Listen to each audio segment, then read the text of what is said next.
Welcome to this week's Penny Skelton Show. It's that magic time every 4 years when we have an election. Last week we talked to the Collingwood mayoral candidates. This week it's the deputy mayors. And first, I'm very pleased to welcome Tim Fryer, who wants to be deputy mayor. Thank you, Penny. Thank you for having me at your show. Well, it's kind of fun because there are two candidates running. There was a third, but she withdrew, which was Jordan Fleming. Yes. So it's between you and Mr. Madigan. Yes. And so the fun thing this week, we have half an hour to jump in the mud puddle and talk about why you want to be deputy mayor. And the issues. And the issues. Yeah, well, okay, mud puddles and issues. Yeah. Okay. So tell me, Tim, what is the main reason you want to be deputy mayor? Well, the 2014 to 18, I ran and was on council. Yes. 2018, for this current term, I was unsuccessful. I was 8th. But I always had a belief that there was probably a good chance that a seat might come open and I'd have a chance of being on council. So I stayed following it very, very closely. And I did actually try, but I wasn't brought on. And so coming into 2022, the passion was still there. You're still young. And I wanted to be involved. Yeah. So I looked at the deputy mayor position, and the two aspects of it that stood out to me were I believe the deputy mayor has a financial role for council. Yeah. And it's basically an assistance to the mayor because the mayor has a vast amount of duties to perform. It has a very large list. And in conjunction with being financially based, moving into the county level, which the deputy mayor is involved in, I've real interest in delving into the county in a more thorough basis. Yeah. They have a $638 million budget this year. Which is much bigger than our $100 million here. $192 million comes from municipal taxation. Okay. Yeah. So of ours is a portion of that. Yeah. So those were two aspects that led me towards deciding on the deputy mayor position. Okay. But as I said, the passion was there, and I've demonstrated over the years that that passion brings input to council. I want to take matters forward. As people may not know, my training is... I was about to say, what skills are you bringing? I have education in an economics degree and a professional accounting degree. Yes. But I spent 33 years as the chief financial resource for the Collingwood Public Utilities. Right. And in so doing, with that and my combined council experience, I've dealt with municipal affairs in Collingwood for about 40 years. Yeah.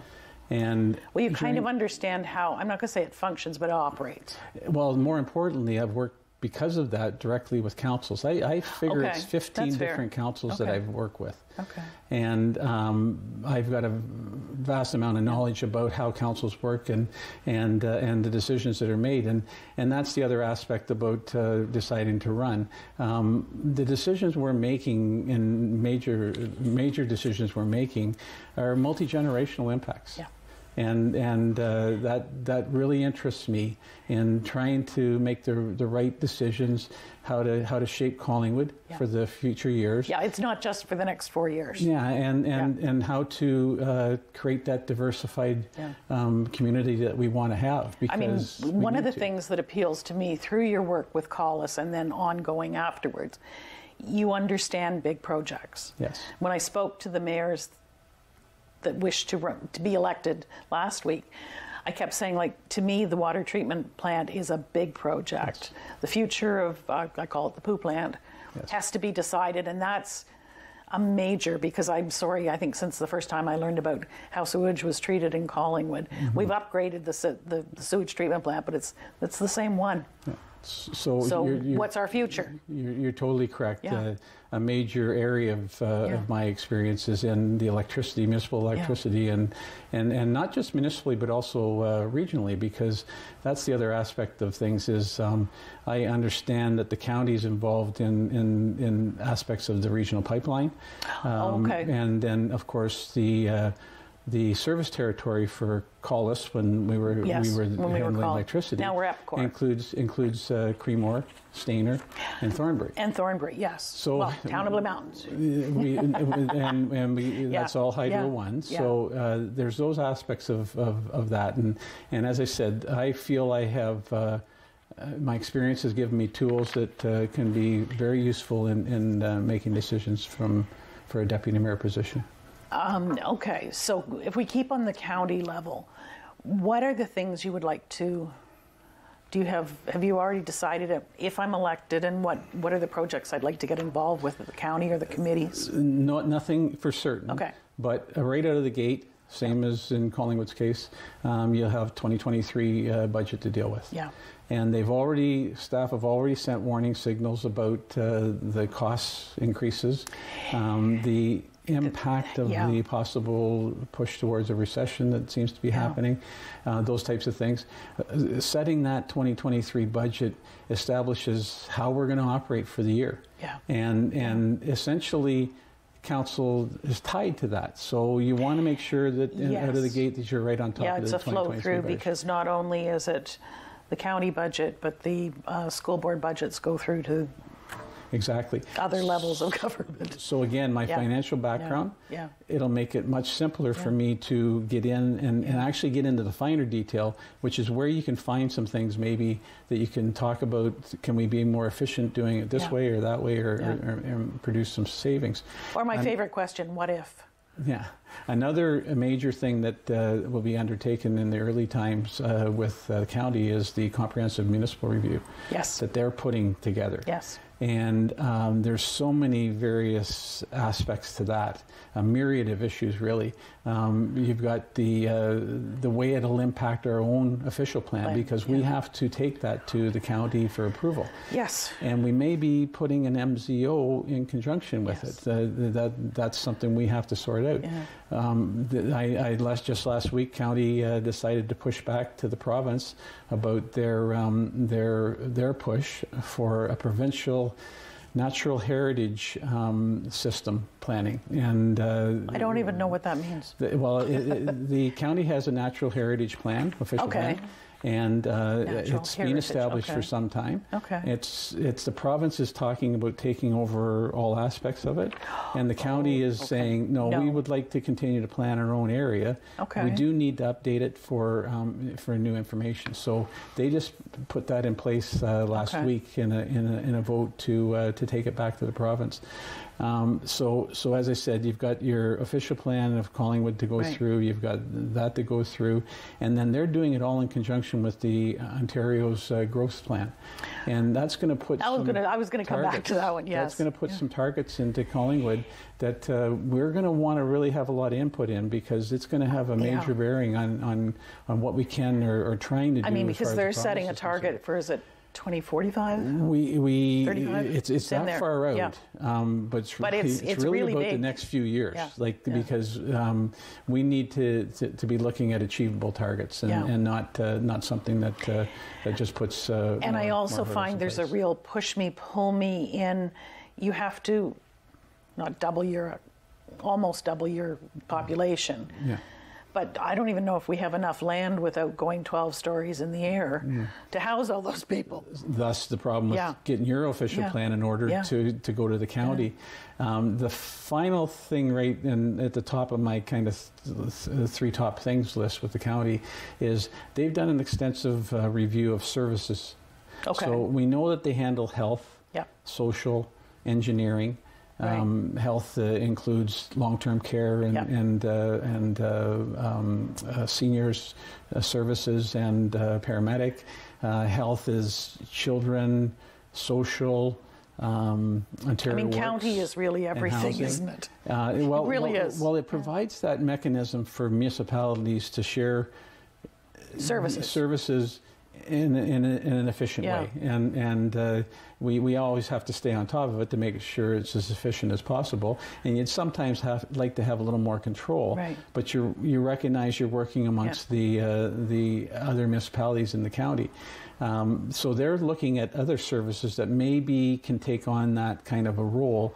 And maybe it's a little more of a regional system. I was talking about electricity and water. We've already done some regional things. So maybe there's a little more regional work that can be done through the county that we can find efficiencies amongst our local neighbors. Now, when you mentioned the long-term care homes, Sunset Manor has a problem. Mm-hmm. And I have had so many people say to me, keep asking all the candidates, what can Collingwood Council and representatives do to try and get Sunset Manor open?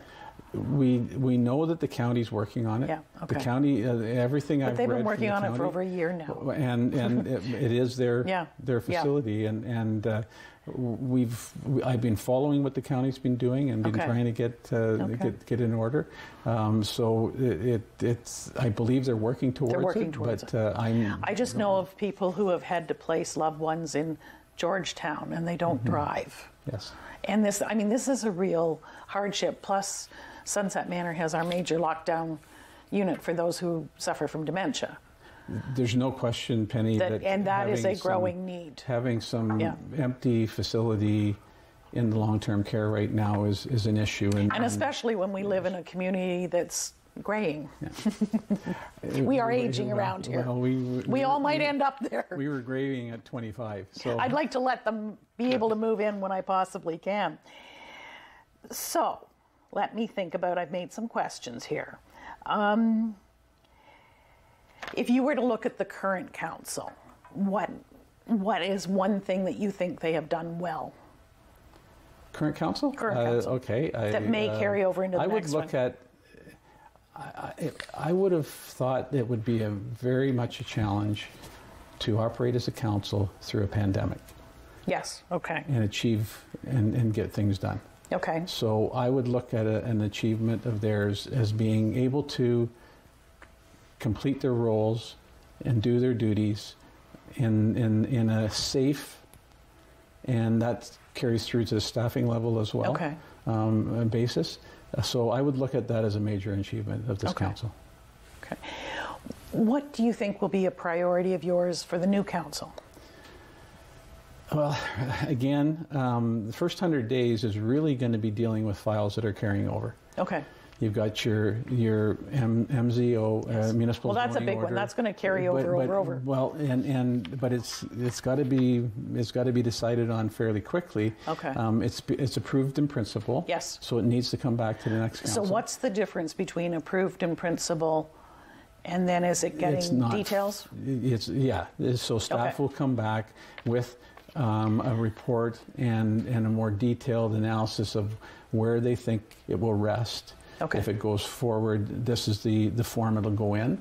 Okay. And then council will have to decide, does it have everything that they want or not? Okay. Because a formal acceptance would have to be done before that MZO would go forward. So does the MZO go to county and then the province? No, it would go directly to the province. Directly to the province, yes. Okay. So again, the first 100 days for current council is going to be, again, budget. Okay. We've got to hold it on budget. We'll be right back after this break, and we'll talk more with Tim Fryer for Deputy Mayor. This program is brought to you by Ignite TV. Now you're in command. Visit Rogers.com for more details.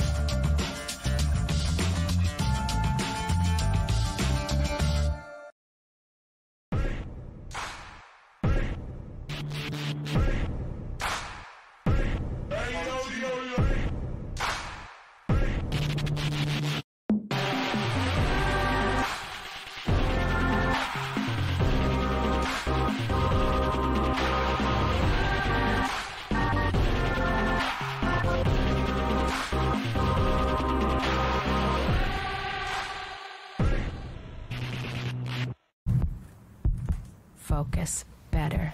Heal better. Sleep better. Partner better. Create better. Love better. Breathe better. Learn better. Laugh better. Lead better. Think better. Work better. Friend better. Unwind better. Happy better. Everything gets better when you get active.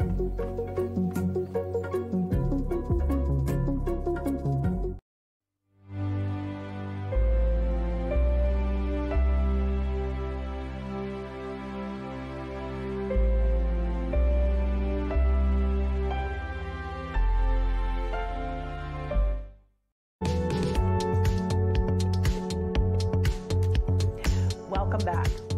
This week we're talking with the candidates for Deputy Mayor for the town of Collingwood. And as before the break, I'm in conversation with Tim Fryer, and we were talking about the first 100 days of the next council. And you were talking about files being held over. Where do we go from there? Carryovers that they didn't get a chance to complete, and we know the MZO's one. The 2023 budget. Does the MZO tie to the hospital? I don't believe there's a direct tie. Okay. But it's sort of, they're referring to the MZO as a health campus. So the 2023 budget. Yes. Staff has produced some warnings already about what they're anticipating, and it does involve cost increases, and it's going to impact taxes. October 3rd is the Strategic Initiatives Committee meeting, when they'll bring some detail, and that'll be the first time we see detail. So we'll actually see detail before technically some of us vote. Before voting, yes. Okay. And they need to do that because their plan is to try to have budget approved by new council in December. So that's a great target. So in that first 100 days, as opposed to June of the next year? Yeah, you've got the MZO file to deal with. You've got the 2023 budget to file to deal with.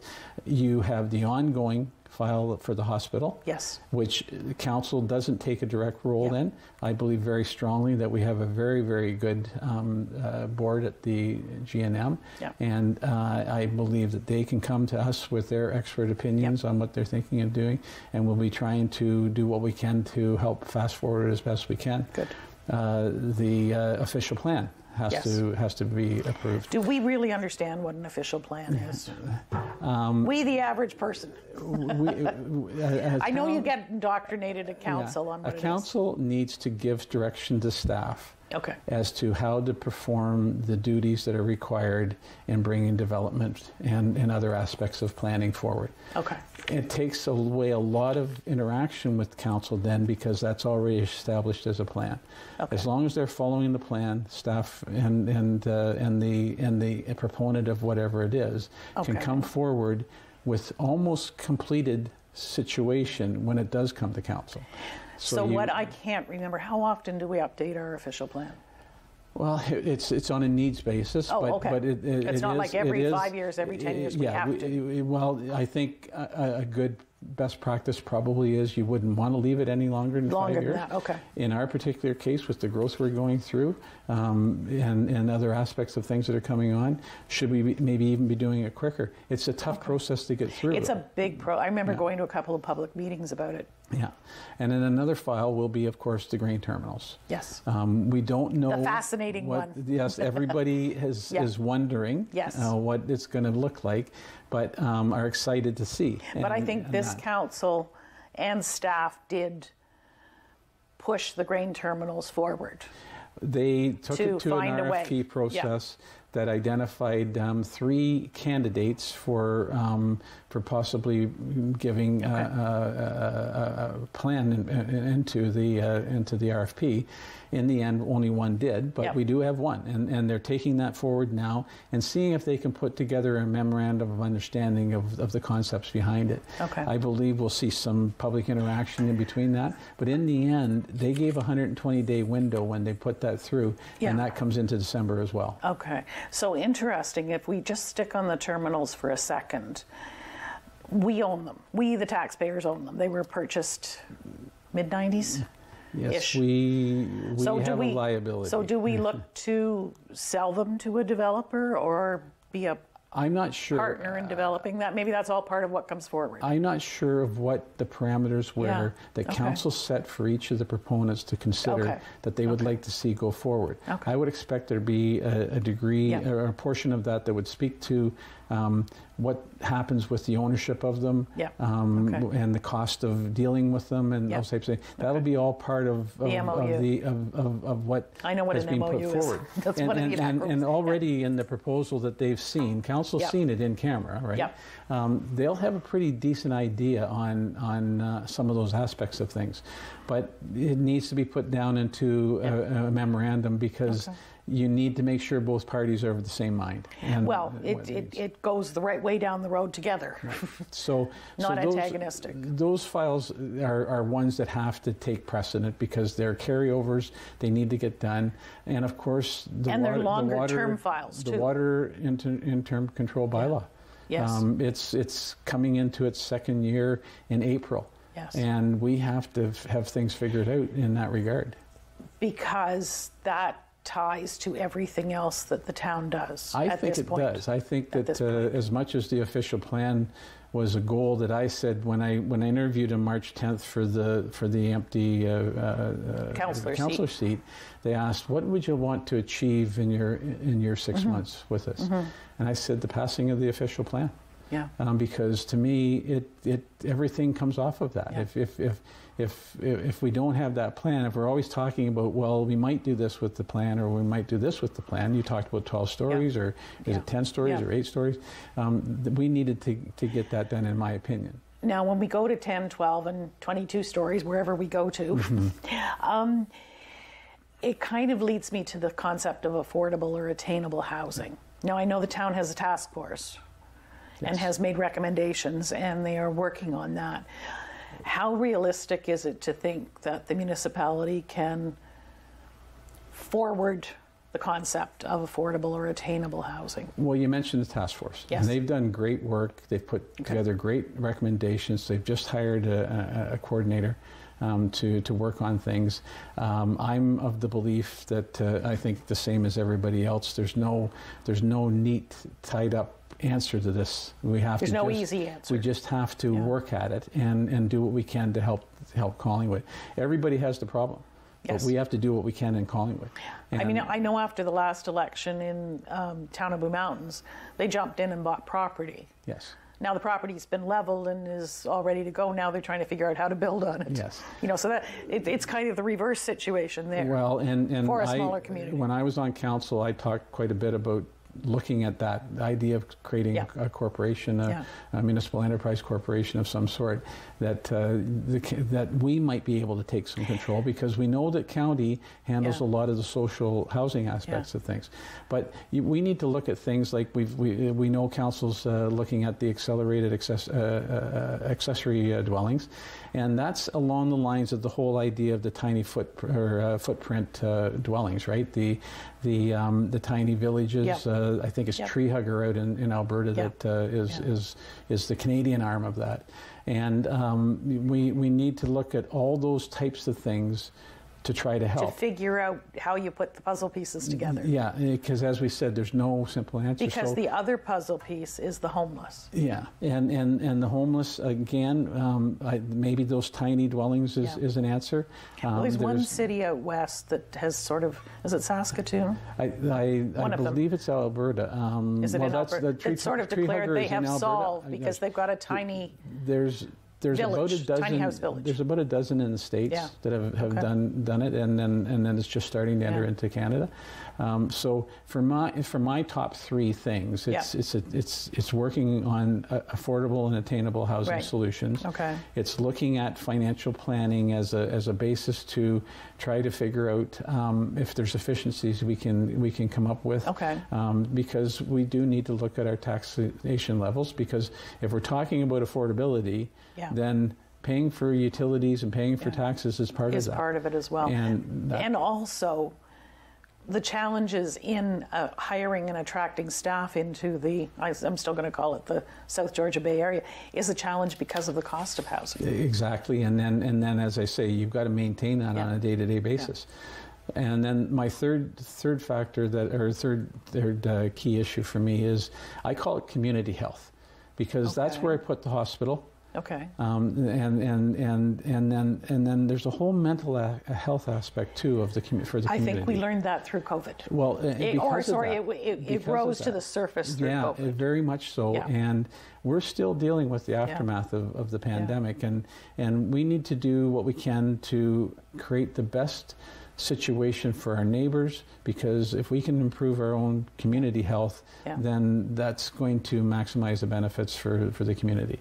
So those are the top kind of three things that I'm aiming at trying to be working hard on. Embrace and work hard. In my platform, that's what I'm speaking to. Okay. Yes. And you have a website? I do. It's timfryer.com. That makes it very simple. Yes. Yeah. Okay. And my contact information is on there as well. It's interesting. So we're winding down our half hour. We're not quite there yet. But what else would you like the voting public to be aware of that they may or may not know as to why they should vote for you? Well, I think when I believe strongly that I'm the best choice for the duties of the deputy mayor going forward. Okay. As I talked, I think Collingwood's involvement with the county in these 4 years is going to be formational. There's things I have thoughts about the county, but readily recognize I don't know enough about it to make judgment. It will be a learning curve. So I need to get in there and I need to understand. I believe that from the standpoint of I can help lead council, and look at it. This is a fact that I believe I'm ethical. I'm responsible. I think the other wild card is you don't know who your mayor will be or your other 7 councillors will be. No, you do not. Until election, hopefully election night. Yes. When they push the button and sort everything out. What sort of, I mean, it points through this current term of council. I've seen them be disjointed. How do you make a cohesive council that you're all, you don't have to agree on everything, but how do you keep going forward? Well, I think an advantage, hopefully, this council has is that they're meeting regularly.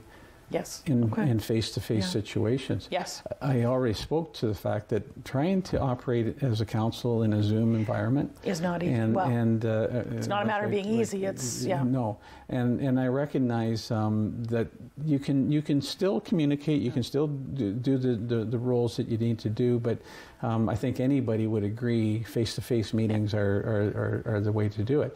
And then that also is, I'm hoping, will bring more people out into the gallery when the meetings are happening, that they haven't gotten accustomed involved in your local politics. They haven't gotten just accustomed to, I'll watch it on this, because I always found when I was a member of council that the people sitting in the gallery had things to say, and they might not say them on camera. They'll approach you afterwards, and that's the other aspect of why I think I'm the right choice. Is I do believe I'm very approachable, and in doing that, that helps me because I look at it as I need to have strategic thinking. I need to have vision. I need to make decisions, and I start if I communicate what I'm planning on doing from a priority and from a position standpoint, and I'm approachable, then I also feel I'm flexible. And you'll be able to do your job. If somebody comes in, and that's how you make sure that you're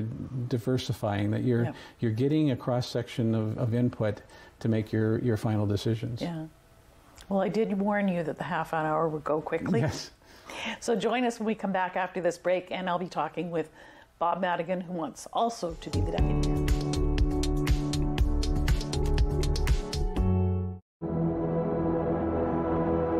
Smudging is a very important part in our life as we are learning to walk the good way.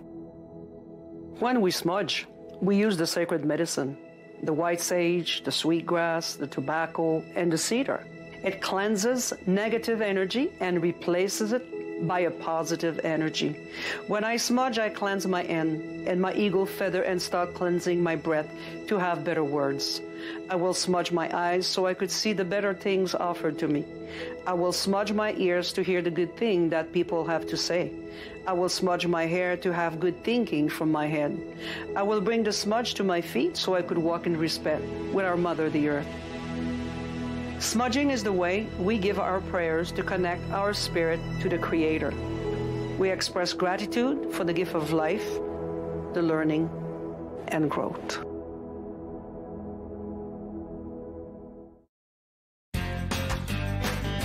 Could you use some extra cash? Tune in to McLaren Arts Centre TV Bingo on Rogers TV for your chance to win. We have $2,500 in prizes up for grabs every Tuesday night. 5 ways to play, 20 chances each night, but only one way to win.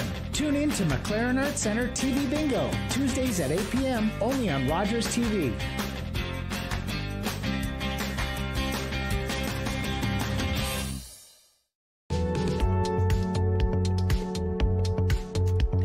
Welcome back.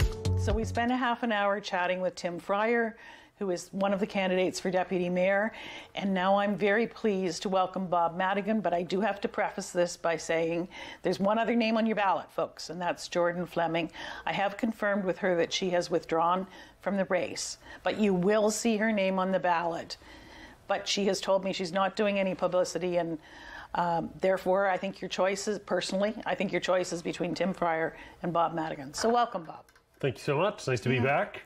So in a couple of years. It's been, well, the studio was dark and I wasn't here. Yes. I drove by lonely like Lovely. But anyway, so can you tell me why you're choosing to run for deputy mayor at this point? Absolutely. After 2 terms on council, I think it's time to try to move up or move out, to give people other. That will happen. You either move up or you move out. Exactly, but I don't think enough people do that. So this is my personal thing. I think after 2 terms, you have to kind of.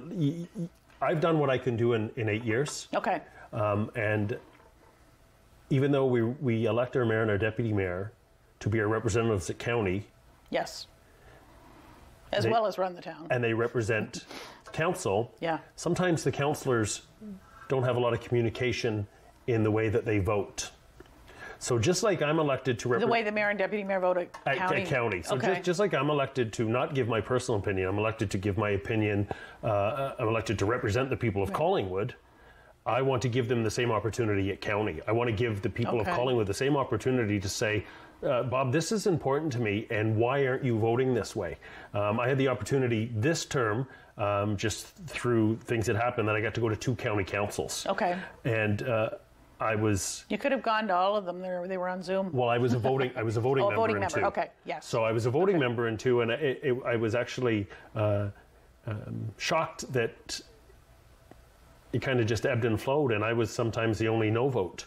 And when I was asked why I voted, I said I can't vote for anything that doesn't have any parameters to it, which was not greeted with a lot of love and respect. But do you not feel we have our issues here? The county have even larger issues because of the size and scope of where their budget goes. Absolutely. Yeah. But at the same time, I'm elected to represent Collingwood. True. Okay. That is my only representation as of Collingwood. Yeah. I am a member of county council if I get elected, but I'm representing the people on 1st, 2nd, 3rd, 4th, 5th, Maple, and so on. Yeah. Okay. I represent Collingwood. I don't represent the county. I represent what the people of Collingwood want their tax dollars to go to, because a lot of the taxes that you pay go to county. They're the ones that do the social housing. They're the ones that do the green initiatives. And if we just kind of just say, okay, all the time, everything. So we must make sure that our people are heard there. And I'm not saying that they weren't in the past, but the 2 times that I was there, I felt that really not a lot was being heard. It was very just ebb and flow very quick. I know I've said before, I often ask the questions that the people on the sofa ask or yell at their TV. It just came to mind as you were saying that with social housing and different things. Long-term care. So Sunset Manor is closed to any new... Absolutely. And I have a very dear friend whose husband just passed away down in Georgetown because they couldn't get him into the manor. He needed the dementia unit. Mm-hmm. I mean, he was coming with a lot of equipment. He needed a lot of help, but she couldn't get him in. Mm-hmm. And it's so heartbreaking. Mm-hmm. So how do we get the manor open if you're going to go to county? That's an amazing question that I'm going to be honest, I don't have the answer to that. So it's funny when people run for council, they give you these kind of like point phrase answers it is. I'm going to be the straight shooter that says, if I knew everything the day that the ballots came in, I would be a genius. I have to go and find out why it's not open, first and foremost. Why? No speculation, no rumors. Why is it not open? And what can we do? What can we give them? What tools can we give them? Like what I have always called the tools for the recipe for success to get it open. Because the thing I do know, there are 48 beds in there that are not occupied. Right. But to answer your question, I don't have that answer because I've not been involved in the conversation. So I don't know what is being said for or against. But no matter what, this is a community that is focused on long-term care, but quality of life. Well, and we're in an aging community. I mean, we have young families, 100%. But we're also an aging community. But people always forget about that quality of life aspect. They usually focus on maybe the 30 to 50 of quality of life of giving them the infrastructure, but they forget about the people that paved the way before us that made it easier for us to and those live, are work, still and the play. People who vote too. Those in the end run, it's always your seniors who. At the end of the day, voters are not voters. People are not. You have to take care of who you're elected. And that goes with the children, with their skate park. They're not voters. That goes with the high school kids. And that goes with the seniors. We can't forget about... That's fair. We can't leave anybody down. So do you bring any specific skills besides listening to the county level to try and... Well, you ask questions. You're like me, you ask questions. I'm a big question, and I don't take... I don't suffer fools. So if I find that I'm not getting the right answer, I've been lucky enough to be in business for a lot more years than I've been told I look like I have. So when you interact with people every day, and you ask questions every day, then you become a better listener to sometimes what they're saying, but what they're not saying. So, and I've been really lucky to have people that will come to me and their issues are not what I call the NIMBY issues, they're not my backyard issues. They're the real issues that, hey, Bob, this is what I'm hearing. And being kind of like a born and raised guy, I have the people that grew up here. So not only the new residents of Collingwood, but the old residents. But the key word there is they're both residents. They're both Collingwood people. I've said this before, and it shouldn't be us like old versus new. I've said you could play on the Boston Bruins for 20 years, and the day that you get traded to the Toronto Maple Leafs, you are a Toronto Maple Leaf. So the day that they move to Collingwood, they become people from Collingwood. Well, there always used to be the old term that you have lived here long enough to be a local, but that's gone by the wayside. My father's lived here for 52 years, and he's not a local yet in some people's eyes. So... Okay, so if we go back to it, what are the major county issues as we look at it? Definitely long-term care. So for me, for me right off the bat, there's three. Number 3 is housing. Number 2 is housing. And number 1 is housing. Bob, those are all the same. Exactly. But you could also go back to long-term care as housing, right? So it all fits in. So we have this great community that people are just piling into quicker than some might want, but we need houses for the workers, we need houses for the residents, we need houses to stay here. You and I are from a different demographic. I don't know if we're the lucky ones that got to stay. True. You left, but you came home. I came back, yes. I might have just been too lazy to leave. Well, maybe you knew what you had. But I knew what I had. So that being said, it all fits in. Long-term care is housing. Housing is the most important thing. So, and there's a lot of ways we can do that. We've had discussions in the past about tiny homes. They're called infill things. I think that's brilliant. I also understand, though, that it's what the market will bear. So we really have to find a corporation, maybe a partnership with... Because they talk about affordable and they talk about attainable housing. We should focus truthfully on attainable. That is the new phrase. I think affordable was an old catchphrase because it's the market will bear. So I've always used to say... But our market's high. Well, I understand that. So that's why you focus on attainable housing. With corporate partnerships, with working with the county, with getting like... So is that a longer term investment 100%. On their part? It has to be. It can't happen tomorrow. It can't happen tomorrow. And also even the rents are high. Right. And with the real estate boom, a la COVID, a lot of our rental, what do they call it, inventory, ended up being sold. 100%. Because it was a payout. Major game. And it was a payout. It was an investment for many people. It was a payout. So working with the county, you could get a landlord, a house owner, can get, if they set the rent at a certain price for a certain amount of years, I think it's 20 years, they get a tax break. Okay. So this is a long-term care. So we have some corporate entities within our community, big corporations that have made their home base here that want to do this because they know they need workers. Okay. They know they need workers. Okay. So they're willing to build attainable, rentable formats for their people to help their people. Okay. So 11 or 12 years ago, Cranberry at that time, now Livingstone Living Water, had 9 staff in their rental program. Oh, so they have a rental program for staff. Okay. Today they have 147. Yeah.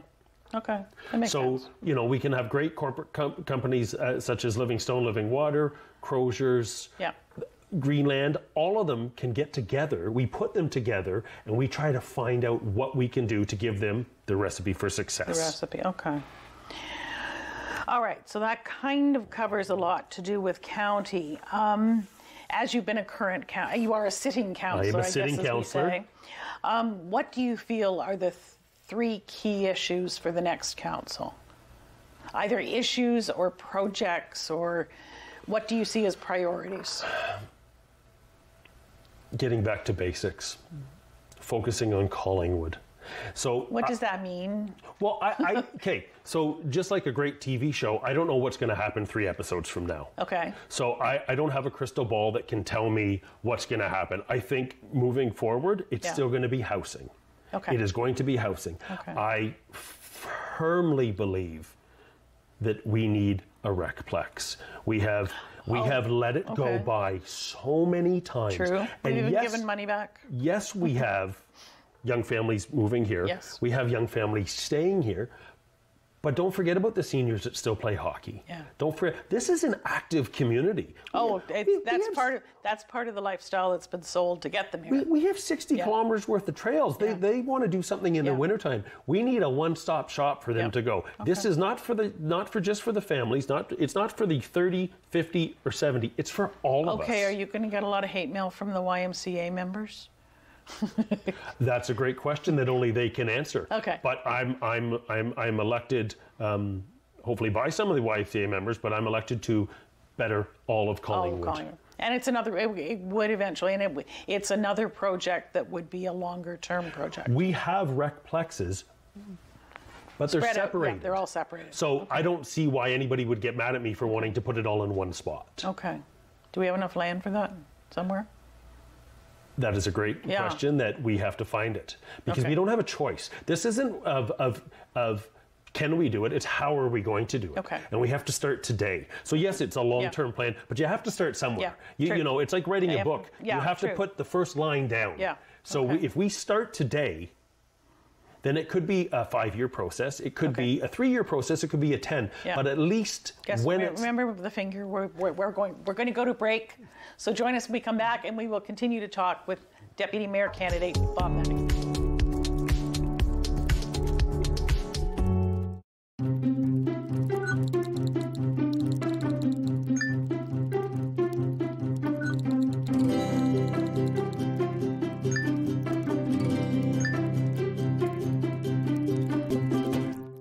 When an impaired driver killed my brother DJ, some people used the A word. They called it an accident, but it wasn't. An accident implies that no one was at fault. But when someone impaired by alcohol and/or drugs chooses to drive, they're fully responsible for the crash that can result. So please, for the memory of my brother DJ and the thousands of families whose lives have been shattered by impaired drivers, let's drop the A word. A crash caused by impaired driving is not an accident. On Rogers TV, we have a reality show like no other. It has a great cast of characters. Some you may have even helped land the role. Each episode has something different. Plans are devised, decisions are made, votes are cast, and money is spent. It's local reality TV that you won't want to miss. And it's exclusive to Rogers cable customers. Catch your municipal council coverage on Rogers TV. Visit rogerstv.com for broadcast details. Focus better. Partner better. Sleep better. Breathe better. Love better. Work better. Friend better. Unwind better. Everything gets better when you get active.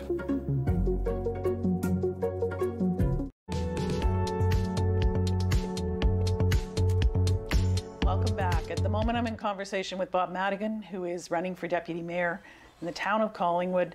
And last half hour, we heard from Tim Fryer, his hopes and dreams. Now we're hearing Bob's. He was talking about a recplex.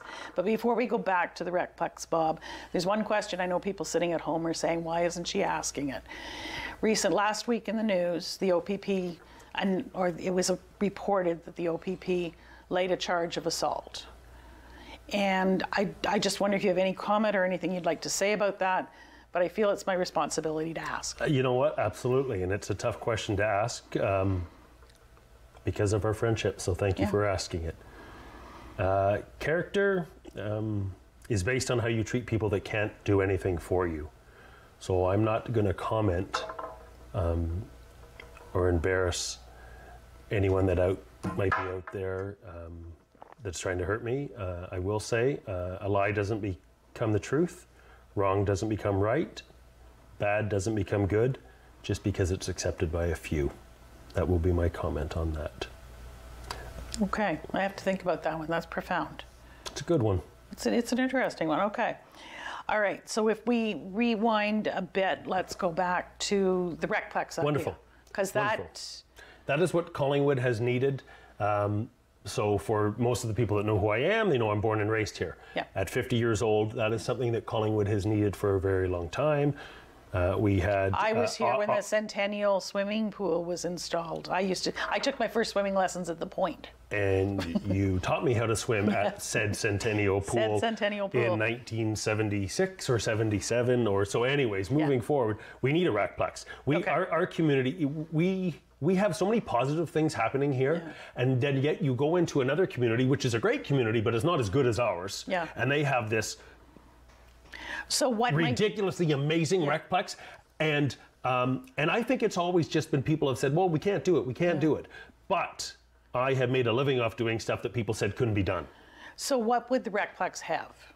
Because I think in a perfect world, we'll have what's the laundry list? We'll have 2 ice pads. Okay. We'll have a pool. We'll have indoor basketball court, like a normal basketball, volleyball. Pickleball is probably one of my absolute new favorite things. It's a few incredible. People have been injured playing pickleball, but I think they take it a little too serious. I could be injured walking my dog. But pickleball, I'm hoping that we can have also not only an indoor recplex, but outdoor. Okay. So it's funny, you ask any American, how do you do the weather up there? We actually don't have snow up here for as long as people think we do. No, we have igloos everywhere. So that being said, I think we could do a lot of stuff outside as well. Okay. So such an active community, it's silly that we have a superior waterfront. Yes. We have a superior downtown. We have a superior way of companies coming in and making this their home base, and yet we don't have a superior recplex. It actually makes no sense to me. People come to our town. Which affects the ability to have tournaments to... Everything. Yeah. Everything. It affects the ability to generate income within to our community. Yeah. Okay. So, we saw what COVID did to the businesses. Yes. This would be a real boost to do it. We have other communities that have these double ice pads. They have tournaments all the time. They have wild wings upstairs because they can do it. Yeah. We can't. The one thing, I'm trying to think of where I was. It was somewhere in the States. So I'm not going to be Sunny Foley and talk about Aspen because it wasn't Aspen. But there was a double ice pad. But above, there was a walking, running track. 100%. That was a 365-day of the year ability. So people who were known to be mall walkers when we had indoor malls. Yes, we did. We don't anymore. It's a place to go and get their exercise. So it's kind of an interesting idea. It is a social gathering place. Yeah. This recplex could be the new center of Collingwood. Yeah.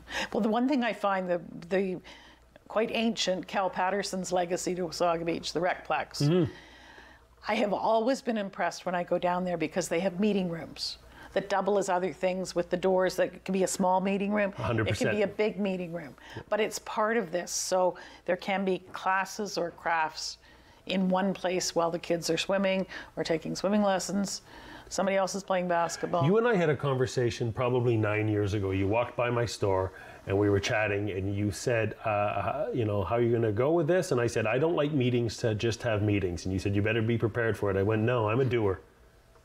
So meetings for meetings, that's right. That was leading up to your first run. My first run. Yeah. And I don't want to meet just to hear my voice because I know what it sounds like. Okay. And unless we can put implementation in to start this, then we're wasting everybody's time. Because what happens is you get people's hopes up and then you take it away. We build somebody up and then we rip them down. Okay. And that is unfortunately the way things happen. And I don't want to do that. I don't want to give false promises. Okay. I want to make sure that people know if we say we're going to try this, we're going to get the right people on our team to give them the things that they need to push.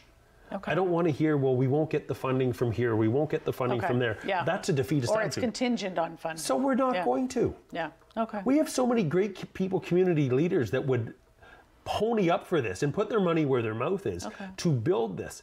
This town in order to have it. This town will become a legacy town. Yeah. And you know what, it always has been. Yeah. If you think about it, we go back when there was 4 arts communities that were all vying for the same thing, and it was a legacy town. Yeah. People want to be known. They want something, arguably, on their gravestone that says this is what they gave. Yeah. And True. this is what our community Supporter is all of, about. et cetera, et cetera. The community leaders here that have come from all over Ontario to choose this place to live, and even on the outskirts that they aren't Collingwood residents. This is where they work, well, live. This is the hub. This is where they work, live, and play. This is the hub. This is the heart. Yeah. They might live on the 10th line, but this is the work. This is where they come. Okay. So let's talk a bit more about some of the work your current council has started that obviously is going to carry over. So the green elevators is one that comes immediately to mind, and that's just sort of getting going.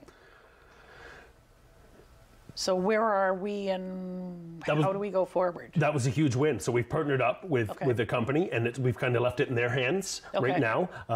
So a lot of the times people get confused. So we still own them. We still own them. We haven't sold them or anything. When you're elected, you put policies and procedures into place, but you are not there for the day-to-day operations. That's why we have our staff to do that. Okay. So we voted in favor to accept this proposal, and now it's going to be like anything, the future Recplex, which we're going to have.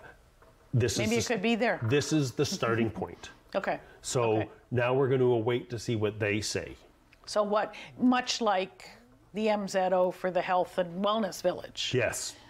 We're waiting for, there's an agreement in principle, which I guess is what council does, and then details come back. Yeah, so we partnered up with the GTA-based streetcar for their proposal to redevelop the terminals into a hotel/restaurant/event space and update Millennial Park. So we're just waiting to see how they're going to do that. So we kind of did that right before we go lame duck, which means we can't really make any major decisions. And now it's a waiting game. They're probably... so they are furiously working on a plan or a design concepts. They are doing their job to bring back to the next council. Okay. So the next council will either have a fantastic opportunity, which I believe they will, or they will get a chance to must have been something in the proposal that struck today's council as being a solid concept. They're a first-class organization. Okay. And they have the pedigree behind them. Okay. So do they have the really deep pockets? They have the pedigree behind them. It was a no pressure. Okay. It was a no pressure decision. It was here's what we could do. Okay. Here's what we're going to do. Okay. And this is how it's going to benefit the people of Collingwood. Okay. And everybody's heartstrings were tugged on and they came through for us. Interesting. Okay, well, let's move on. Tell me your take on the MZO, because I've heard a health and wellness village and moving to now an MZO is a minister's zoning order. 100%. Which is something that kind of goes... It doesn't go around the municipality, but it sets it straight. So I actually had the opportunity in Ottawa to sit in on that meeting. Okay. And they're much smarter. It was we had 5 of us from Collingwood, 4 councillors, and our CAO. Okay. And the minister had 30 people if he had two. They come with it. So Deputy Mayor McLeod gave the presentation, did a fantastic job. Our CAO did it, but we were there for support. Okay. It was a lot to take in very quickly because we had chatted about it. Well, it was funny. It's something that just seemed to come up towards the end of the council. Exactly. Okay. I think, like every development, this again has a good pedigree behind it, but the next council will wait to see. Yeah. If it can be done. So again, it's the details, because we are talking about the John DePoche lands. Yes, we are. Out on the Poplar Side Road. Yes, we are. Which is also one of the potential sites for the new hospital. Right. Or the hospital. The new hospital. If it goes there, it's new. It's going to be a new wherever it goes. Yes. If they tear down and rebuild, for the 8 years that I sat on council, I never got into the confrontational argument. I was one of the only few that said, I'm going to throw the flag down. I want the hospital in Collingwood. Yeah. I want to do whatever I need to do to keep the hospital in Collingwood. Yeah. I don't want you to go down the road. Yeah. If you did, I'm going to go there if I'm ill. It's still the only hospital. But my point is I want it here. So I want to give them every opportunity. I want to do whatever they need us to do. So it's looking at supporting what the hospital... I support the hospital. They're not going to do anything to hurt the residents of Collingwood. No. Absolutely not. Yeah. That's not their game. This isn't a developer that's going to come in and benefit monetarily. Okay. We need a new hospital. Yes. We need... Having been visiting a friend recently, yes, we do. We need a new hospital. Yeah. Yeah. Not a refurbished hospital. Yeah, a new. We need a new hospital. Okay. If they can miraculously blink, like I Dream of Jeannie, and put it on the land that they're on, fantastic. I don't think... That could make a great recplex. That could make a great recplex. I don't think they can. Yeah, okay. And again, back to my first class downtown, first class waterfront, first class recplex. We need a first class hospital. And what I know from the first proposal that stumbled and fell a bit, and then going back to the drawing board and submitting, they were doing their due diligence as to, my understanding is, what sort of specialties they should have there. So like Owen Sound, we have eyes, we have different cancer treatment. Right. RVH has the same, the Cancer Treatment Center. I mean, obviously Collingwood, I think, and I will be talking to the hospital folks later in the year, obviously orthopedics. 100%. Not only the ski hills, but our aging population. Yeah. I cannot believe the number of people who are getting new hips, new knees, and new shoulders. Yeah. It's the bionic world we're living in now. And people are getting body parts replaced. And they're getting it younger. You and I both have a mutual friend that got a new hip under 40. Yeah. So it's not just the aging population. So it fits in here to agree with you 100% about the orthopedic, because it does fit in. Forget about the ski hill, because we don't get as many accidents as people think we do. No. But every hospital has to have its own cachet, its own niche, and that could be ours, because then we could get Canada's well, I can tell you, my veterinarian who's in Thornbury, we could get Canada's best orthopedic surgeon. He's an orthopedic surgeon, and animals come from all over Ontario and Canada. But we can have them living here. Okay. So we can't. I don't think we could compete with RVH in the cancer center. We can't compete with RVH, but we have actually run out of our half hour. So thank you, Councillor Madigan. I wish you well in the upcoming election. We'll know October 24th who will be our deputy mayor. Thanks for watching.